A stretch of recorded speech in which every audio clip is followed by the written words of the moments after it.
மிதுன ராசி அன்பர்களே, பங்குனி மாதம் எப்படி இருக்க போகுது அப்படின்னு பார்க்கும் பொழுது உங்கள் ராசிநாதன் என்று சொல்லக்கூடிய புதன் பகவான் பாக்யஸ்தானத்தில், அதாவது 9ஆம் இடத்துல அமர்ந்திருக்கார். அப்போ பாக்யஸ்தானத்தில் அமர்ந்து கொண்டு குருவின் பார்வை பெற்றிருக்கிறது ஒரு நல்ல அமைப்பு. அப்போது நீங்கள் நன்றாக இருக்க போகிறீர்கள், அதில் எந்த மாற்று கருத்து இல்லை. உங்களுக்கு பாக்கியம் தர காத்து கொண்டிருக்கிறது, அதில் எந்த மாற்று கருத்து இல்லை. ஆனால் 6ஆம் அதிபதியோடு சேர்ந்திருக்கு. அப்போ சில சமயங்கள் அது செவ்வாய் பகவானாக இருக்கிறது.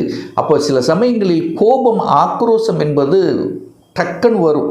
அப்போது நிதானம், பொறுமை என்பது ரொம்ப அவசியம். ஏன்னா அங்கே உங்கள் ராசிநாதனோட ராகு என்கின்ற சர்ப்ப கிரகமும் சேர்ந்திருக்குங்கிறத ஞாபகத்தை வச்சுங்க. மற்றபடி உங்கள் எண்ணத்திலும் செயலிலும் சிந்தனையிலும் எந்த மாற்றமும் இல்லை, நல்லதாக இருக்க போகிறீங்க. பட் என்னென்னா, கொஞ்சம் கோபம், ஆக்ரோஷத்தை மட்டும் கண்ட்ரோல் பண்ணிட்டாலே போதும். இந்த மாதம், இந்த பங்குனி மாதம் சிறப்பை தரக்கூடிய ஒரு நல்ல மாதமாகவே இந்த மிதுனத்துக்கு அமையும். ஏன்னா குரு உட்கார்ந்துருக்கார் உங்கள் ராசியில். கடவுளினுடைய அனுகிரகத்துக்கு சொந்தக்காரராக இருக்கக்கூடிய குரு பகவான் உங்கள் ராசியில் அமர்ந்திருக்கார். அப்போது கடந்த 2-3 மாதங்களாகவே அந்த குரு பகவான் வக்ர நிலையில் இருந்தார். இப்போ வக்ர நிவர்த்தியாகிவிட்டது. அப்போ பெரிய மனிதர்களின் தொடர்புகளை கொடுக்கக்கூடிய அமைப்புகள்ங்கிறது இந்த காலகட்டம் சிறப்பு பெறும். குல தெய்வ வழிபாடு இந்த மிதுனத்துக்கு சிறப்பை தரக்கூடிய அம்சத்தில் இருக்குது. குழந்தைகளினுடைய, அதாவது அந்த குழந்தைகள் மேலே கொஞ்சம் ஆர்வம், அந்த குழந்தைகள் மேலே கொஞ்சம், அதாவது என்ன சொல்கிறது, குழந்தைகளினுடைய அனுகூலம் கிடைக்கக்கூடிய, குழந்தை பாக்கியம் இல்லாத இந்த மிதுன ராசி என்பர்களுக்கு குழந்தை பாக்கியத்தை தரக்கூடிய அம்சம் இந்த காலகட்டம் சிறப்பு பெறுகிறது அப்படின்னு சொல்லுவேன்.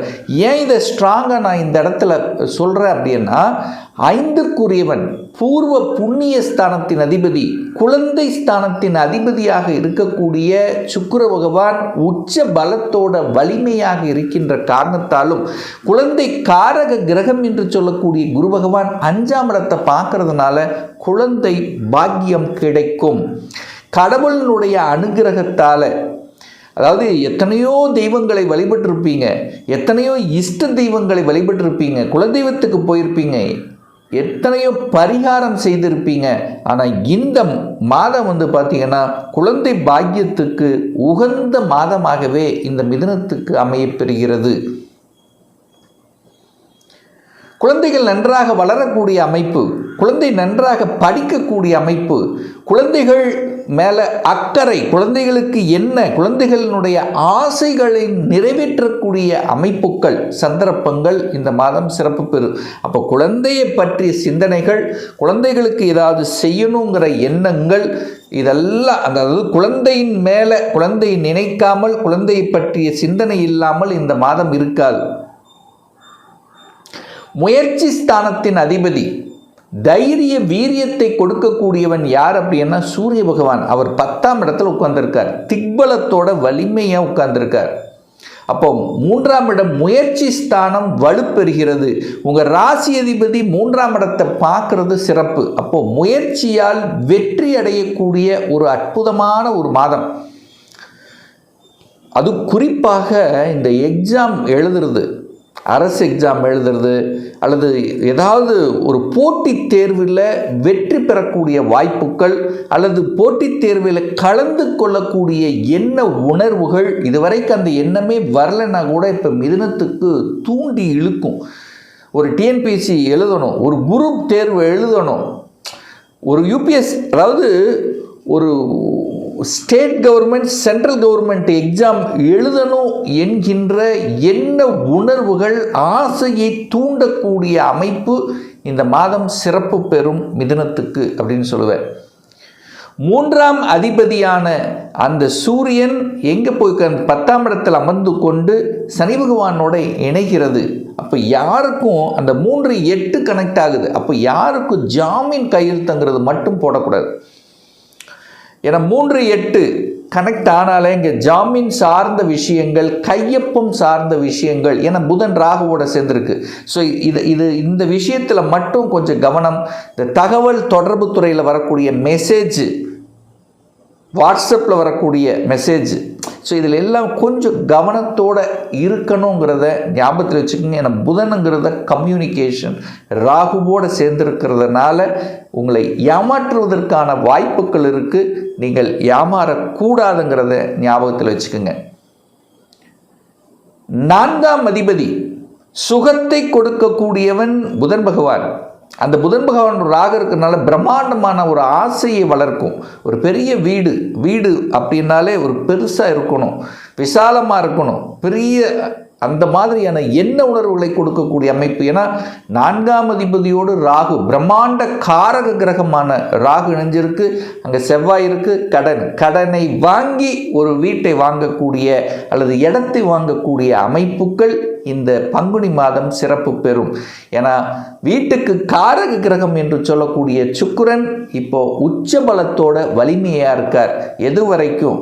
இந்த பங்குனி மாதம் 12.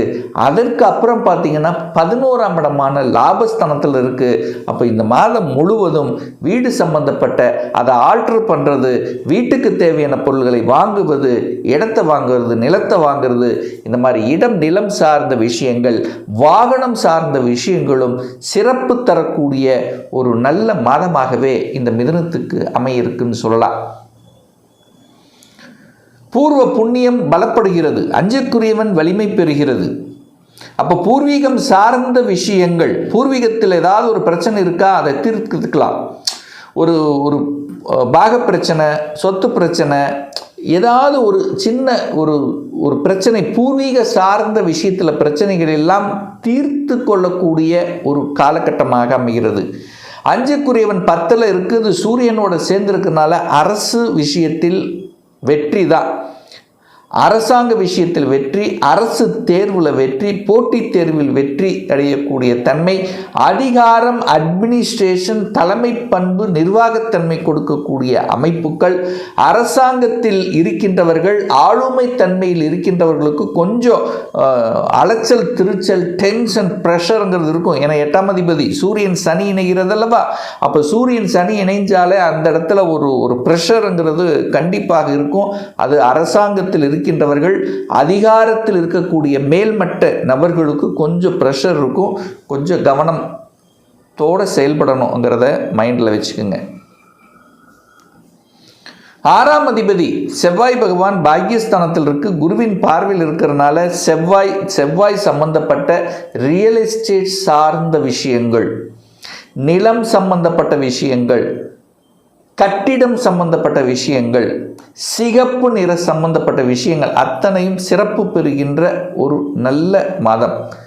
மருத்துவத்துறையில் இருக்கின்றவர்கள், இந்த மிதுனத்தில் இருக்கக்கூடிய மருத்துவர்கள் துறையில் இருக்கின்றவர்களுக்கெல்லாம் ஒரு பெயரையும் ஒரு புகழையும் ஒரு என்ன சொல்கிறது, ஒரு நல்ல தன்மையை, உணர்வை கொடுக்கக்கூடிய, எழுச்சியை தரக்கூடிய அமைப்பு இந்த மாதம் இருக்கிறது.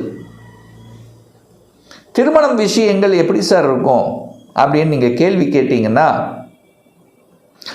7ஆம் இடத்தை பார்க்கணும். 7ஆம் அதிபதி யார்? குரு பகவான். அந்த குரு பகவான் இப்போ வக்ர நிவர்த்தி அடைந்து நேர 7ஆம் இடத்தை பார்க்குறார். 7க்குரியவன் 7ஆம் இடத்தை பார்க்கக்கூடிய நிகழ்வு இருக்கக்கூடிய இந்த காலகட்டத்தில் திருமண விஷயத்தில் எந்த தடையும் ஏற்படுத்த போவதில்லை இந்த மிதுனத்துக்கு. ஏது ஸ்ட்ராங்காக சொல்கிறேன்னா, 7க்குரியவன் 7ஆம் இடத்தை பார்க்குறார், திருமணஸ்தானத்தை பார்க்குறார். கலத்திர காரக கிரகமான சுக்கிரன் இப்போ உச்சமாக இருக்குது. அது இந்த பங்குனி 12க்கு அப்புறம் பார்த்தீங்கன்னா 11ஆம் இடமான லாபஸ்தானத்தில் போய் அமர்ந்து 5ஆம் இடத்தையே பார்க்குது. அப்போ 5-11 கனெக்ட் ஆகுது. இயற்கையாகிய இறைவன் கொடுத்த அந்த வரத்தின் அடிப்படையில் திருமணம் சார்ந்த அனைத்து விதமான சுப காரியங்கள் உங்களுக்கோ உங்கள் குடும்ப உறுப்பினர்களுக்கோ நடக்கக்கூடிய சந்தர்ப்பங்களை நிச்சயமாக உருவாக்கும். இதில் எந்தவித மாற்று கருத்தும் கிடையாது. சார், வேலை சார்ந்த விஷயம், தொழில் சார்ந்த விஷயங்கள் எப்படி இருக்குது? 3 கிரகங்கள் 10ஆம் இடத்தில் இருக்குது. செவ்வாயும் போய் இருக்கிறது. அப்போது கண்டிப்பாக சூரியன் பலம் பெறுகிறார். சனி எங்கே இருக்குது? சர்வீஸ் இண்டஸ்ட்ரி நல்லா இருக்குது. சுக்கிரன் சம்பந்தப்பட்ட கலைத்துறையில் இருக்கின்றவர்களுக்கு கூடுதல் அனுகூலங்கள் தரக்கூடிய அமைப்பு. அங்கே புதனும் போய் அமர்கிறார். தகவல் தொடர்பு துறையில் ஜொலிக்கக்கூடிய அமைப்பு. ஸோ இப்படி தொழில், வேலை, வியாபாரத்தில் நல்ல பல மாற்றங்களை கொடுக்கக்கூடிய, அதாவது ஒரு புதிய டெக்னிக்கில் புகுத்தக்கூடிய நல்ல நல்ல திறமைமிக்க தொழிலாளர்கள் உங்களுக்கு கிடைக்கக்கூடிய அம்சத்தில் இந்த மாதம் இருக்கிறது. இந்த மாதம் லாபத்தை அனுபவிக்கக்கூடிய ஒரு மாதம், நல்ல செய்திகளை கொடுக்கக்கூடிய ஒரு நல்ல மாதம், பணப்புழக்கத்தை தரக்கூடிய ஒரு நல்ல மாதம், இடம் நிலம் வண்டி வாகனங்கள் வாங்கக்கூடிய ஒரு அற்புதமான ஒரு மாதம் இந்த மிதுன ராசி அன்பர்களுக்கு.